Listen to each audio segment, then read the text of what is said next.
County in northeastern Illinois, northwestern Kankakee County in northeastern Illinois, southeastern Cook County in northeastern Illinois, until 1:45 a.m. At 12:58 a.m., a severe thunderstorm was located 7 miles east of Lakewood Shores, or 8 miles east of Wilmington, moving northeast at 60 miles per hour. Hazard, 60 miles per hour wind gusts and quarter-size hail. Source, radar indicated.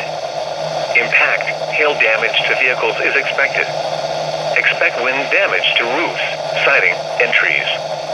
Locations impacted include Calumet City, Chicago Heights, Lansing, Park Forest, Madison, Bourbonnais, Frankfort, Steger, Flossmoor, Manteno, Linwood, Glenwood, University Park, Olympia Fields, Petertown, Wilmington, South Holland, Homewood, Richmond Park, and Sauk Village.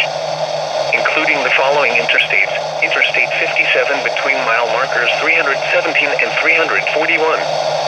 Interstate 94 between mile markers 73 and 74. Interstate 294 between mile markers 73 and 74. For your protection, move to an interior room on the lowest floor of a building.